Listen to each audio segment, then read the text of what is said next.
Cikgu, kalau saya gagal dalam permohonan UPU online ni, saya nak ke mana cikgu? Okey guys, cikgu dapat satu DM ni yang hebat sangat Dia belum habis lagi mohon UPU, dia dah fikir kalau gagal. Okey guys, tak apa. Cikgu akan share dengan korang salah satu laluan yang boleh kita pergi kalau kita gagal lah dalam UPU online, ialah program Pra-Diploma UiTM. So, program Pra-Diploma UiTM ni adalah satu program persediaan. Yang mana program ini adalah level sijil saja, dia bawah sikit lah daripada diploma. So kita akan buat program sijil 6 bulan ataupun setahun. Kemudian nanti kamu akan diserapkan program penerapan ke UiTM. So nanti sambung diploma pula 3 tahun. So untuk program Pra-Diploma UiTM ini hanya dibuka untuk golongan Bumi Putera saja, termasuklah orang Melayu, Sabah Sarawak, orang asli. So mereka saja yang boleh memohon program Pra-Diploma UiTM. Apakah kelebihan program Pra-Diploma ni? Syarat dia nak masuk senang je.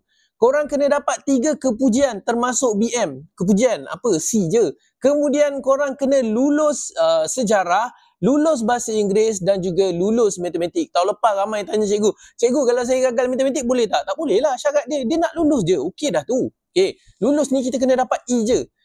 Kemudian bila kita nak masuk ni, dia ada 5 kursus. Okay? 5 kursus. 4 kursus ni 6 bulan, 1 kursus tu setahun. Iaitu yang 6 bulan program Pra-Diploma Agroteknologi, program Pra-Diploma Perdagangan, program Pra-Diploma Sains, program Pra-Diploma Pengajian Islam, dan satu lagi dia ambil masa lama sikit setahun, iaitu program Pra-Diploma Sains STEM. Dan setiap satu persatu ni kemudian ada syarat khusus lah. Misalnya macam sains, dia nak B dalam sains, dan juga Pra-Diploma Pengajian Islam, dia nak ada beberapa subjek tu kena lulus. Korang tengok sendirilah kat sini, ada banyak ni. Kedua, apa lagi kelebihan dia? Yuran pengajian dia 698 je satu semester. Murah weh. Kalau korang pergi kolej-kolej kadang-kadang sampai 5-6 ribu. So 698. Kemudian yuran asrama pula. Yuran asrama dia 210 hingga 420. So dia bergantung bilik lah. Kalau bilik 2 orang tu dia mahal sikit lah, 420. Kemudian apa lagi kelebihan untuk golongan B40 lah.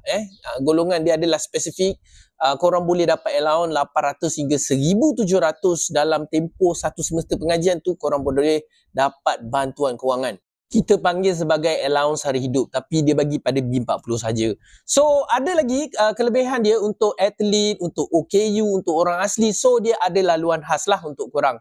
So bilakah permohonan Pra-Diploma UiTM ini akan dibuka? Dia belum buka lagi. Okay? Nanti bila dia dah buka, pihak Pra-Diploma akan bagi maklumat terus pada cikgu setiap tahun yang macam tu.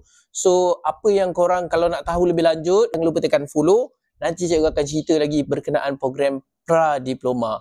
Tapi buat sekarang ni, mohonlah UPU dulu.